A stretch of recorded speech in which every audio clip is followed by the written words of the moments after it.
नमस्कार, मैं हूं आपके साथ प्रदीप आजाद और एस्ट्रोफैक्ट्स में आपका स्वागत है।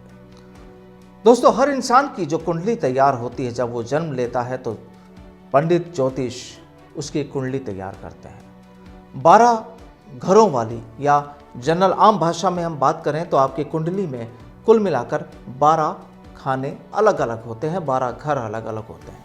उन्हीं किसी एक घर में एक लिखा होता है केतु का नाम। अक्सर राहु और केतु की जब बात होती है तो लोगों के दिलो जहन में नकारात्मक सोच उठती है। राहु के बारे में हम आपको पिछले वीडियोज में बता चुके हैं। आज हम बात करेंगे कि आखिर केतु का आपके जीवन पर या किसी भी इंसान के जीवन पर केतु ग्रह को लेकर क्या प्रभाव पड़ते हैं, क्या फायदे होते हैं, क्या नुकसान होते हैं, और कुंडली में अगर वो अपने जिस घर में वो बैठा है उस घर के क्या मायने हैं। ज्योतिष भूषण अनुभव शर्मा जी से आज मैं चर्चा करूंगा कि आखिर केतु का किसी भी व्यक्ति के जीवन पर क्या प्रभाव पड़ता है। नमस्कार साथियों, जय श्री कृष्णा। देखिए, जैसा कि हम सभी जानते हैं, 9 ग्रहों में जो राहु केतु जो ग्रह हैं वह छाया ग्रह हैं। और वो छाया ग्रह इसलिए हैं क्योंकि पौराणिक कथाओं के अनुसार स्वरभानु नाम के राक्षस की जब सुदर्शन चक्र से विष्णु भगवान ने गला काटा था, तो जो ऊपर का जो भाग था वह राहु कहलाया और नीचे का जो भाग था वह केतु कहलाया। इसलिए खगोलीय दृष्टि से इस ग्रह का कोई महत्व नहीं है, किंतु वैदिक ज्योतिष में इसका बहुत महत्व बताया गया है। देखिए, कुंडली में ये जिस भाव में बैठता है उसी के अनुसार फल करता है। तो अब यह निर्भर करता है कि यह आपके किस भाव में बैठा है, यानी किस घर में बैठा हुआ, किस घर में बैठा हुआ है। 12 घर में से किस घर में ये आपके बैठा हुआ है। अगर ये अच्छे घर उसमें बैठा हुआ है भाव में, तो ये अच्छे फल भी करता है, और अगर ये नकारात्मक भाव में बैठा है तो ये नकारात्मक फल भी आपको देता है। लेकिन कैसे समझें कि ये फायदे वाले घर में है या नकारात्मक वाले घर में है? देखिए, लग्नेश में अगर ये बैठ जाता है, यानी आपकी कुंडली के प्रथम भाव में अगर ये है, तो यह मान लीजिए यह कभी भी आपको धन की कमी नहीं आने देगा, जातक को बहुत ही धनाढ्य एवं सुखी बनाएगा। वहीं अगर ये कुंडली के 6ठे भाव में है, अगर 8वें भाव में है, अगर 12वें भाव में है, तो यह आपके लिए थोड़ी सी मुसीबतें खड़ी कर सकता है, क्योंकि इसको अगर कहा जाए तो इसको एक्सीडेंट का कारक माना गया है।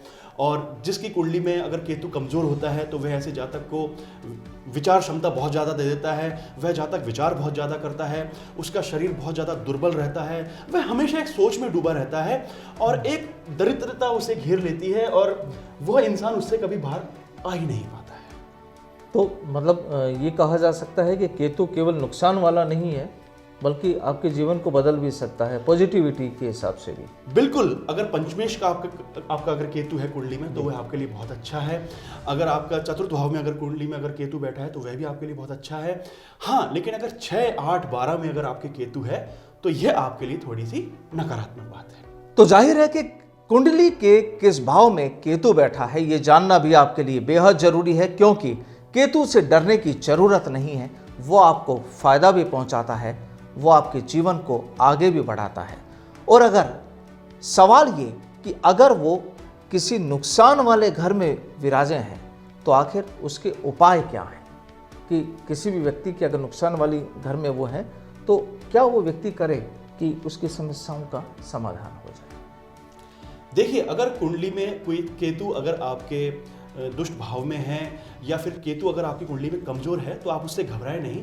आपको मैं कुछ उपाय बता रहा हूं, वह उपाय आप कर लीजिए, इससे केतु का प्रभाव आपकी कुंडली में कम हो जाएगा। देखिए, इसका जो रत्न आता है वह लहसुनिया आता है। तो आप किसी अच्छे ज्योतिषी से परामर्श करके एक दिन डिसाइड करके आप लहसुनिया जो रत्न है वह पहन लीजिए। और एक मंत्र मैं आपको बता रहा हूं, उस मंत्र का आप शनिवार से जाप शुरू कर दीजिए और 108 की माला आपको एक दिन में करनी है। मंत्र इस प्रकार है, ओम स्त्राम स्त्रीम स्त्रोम सह केतवे नमः।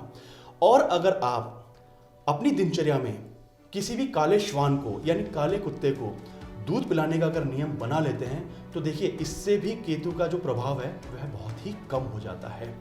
और अगर जिनकी कुंडली में अगर केतु बहुत ही नकारात्मक प्रभाव दिखा रहा है तो मैं उन लोगों के लिए एक उपाय बता रहा हूं, वह उस उपाय को किसी भी मंगलवार को या शनिवार को कर सकते हैं। उपाय इस प्रकार है, किसी भी हनुमान मंदिर में जाकर के पचरंगा ध्वज यानी पचरंगा झंडा उस को आप मंदिर में पुजारी को दे आएं और पुजारी को कह दें कि इस ध्वज को आप कभी भी इस मंदिर के ऊपर लगा देवें। देखिए, हवा के वेग से जब वह ध्वज हवा में उड़ेगा तो उसके साथ साथ में केतु का प्रभाव भी आपकी कुंडली में कम होता जाएगा। तो जाहिर है कि उपाय भी हैं, परामर्श भी है और रास्ते भी हैं कि अगर केतु आपकी कुंडली में कहीं नुकसान वाले घर में बैठे हैं तो उनसे छुटकारा कैसे पाया जा सकता है, उनके नुकसान वाले प्रभाव को कम कैसे किया जा सकता है। कल फिर मुलाकात होगी एक नए विषय के साथ, तब तक के लिए दीजिए इजाजत। नमस्कार।